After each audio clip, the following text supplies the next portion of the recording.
বিশ্বের কাছে প্রশ্ন, আপনারা কি হাতে চুরি পরে বসে আছেন? গাজায় এত নির্মম হত্যা চলতেছে, কিন্তু আপনারা কিভাবে নাকে তেল দিয়ে ঘুমিয়ে আছেন?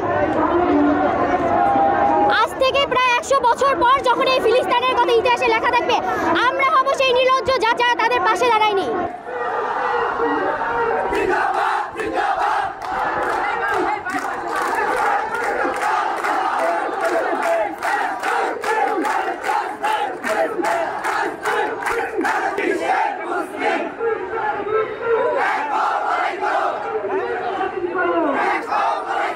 আসলে ঘরে বসে থাকা যায় না, ঘরে থাকার মতো সিচুয়েশন তৈরি হয় না। প্রত্যেকটা শিশু মরতেছে, প্রত্যেকটা শিশু কারো কারো বাসা বসে দেখতেছি যে গলা নাই, রক্তে রঞ্জরিত হয়ে যাইতেছে ফিলিস্তিনের হাসপাতাল। বাসা বসে থাকার মতো পরিস্থিতি নাই, তাই আজকে এখানে ময়দানে আসা।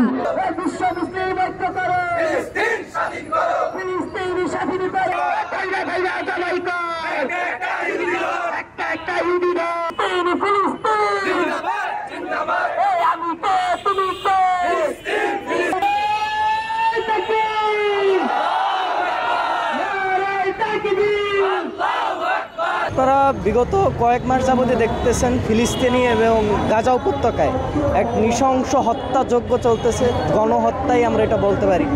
এরকমের গণহত্যা হয়তো বা হিটলারই প্রথম চালাইছিল, তো হিটলারের পর মনে হয় এরকম গণহত্যা ফিলিস্তিনি এবং গাজা উপত্যকায় হয়েছে। তো আমরা চাই না কোনো ধরনের কোনো শিশু আর সামনে প্রাণ হারাক। ফিলিস্তিনে যে জেনোসাইড বা গণহত্যা চলতেছে তার বিরোধিতা করে আমরা এখানে স্ট্রাইকে দাঁড়াইছি।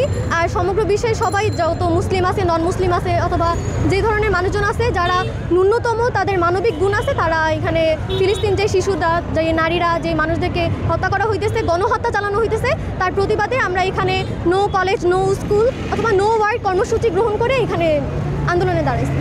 এখানে মূলত আমরা এই যে ফিলিস্তিনের যে ইস্যু, ফিলিস্তিনে বর্তমানে আমরা দেখতেছি মানে খুব খারাপ এই জিনিসটা, যার কারণে দেখা যায় যে আমরা বর্তমানে যে অবস্থা, এই অবস্থা দেখে আমরা ঘরে বসে থাকতে পারি না। আমরা মূলত এই ফিলিস্তিনের ইস্যুতেই আমরা এখানে আসছি এবং এখানে আসে এখন শুধু আমাদের একটাই দাবি, এই গণহত্যা বন্ধ করতে হবে। আসলে আমরা বিশ্বের যারা যত মুসলিম আছে তাদের উপরে বিভিন্ন সময় দেখা যাচ্ছে যে কোনো ধরনের কোনো ঝামেলা হইলে আসে মুসলিমদের উপরে পড়তেছে, তাদেরকে জঙ্গি বানাই ফেলতেছে। মূলত জঙ্গি কারা এটা বিশ্বের মানুষ এখন জেনে গেছে। হ্যাঁ, এখন জাতিসংঘ যে এই যে মুসলিমদের যে বিষয়টা করলো, যে বন্ধ করলো, যুদ্ধবিরতি দিল, তারপরও সেই যুদ্ধবিরতি ভেঙে ইসরায়েল আবার তাদের উপরে যুদ্ধ ঘোষণা করলো, আবার তাদের উপরে বোমা হামলা করলো। এখন পুরো রাফা নিশ্চিহ্ন করে দিয়েছে।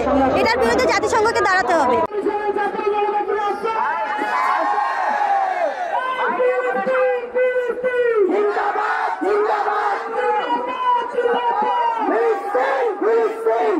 Philistine!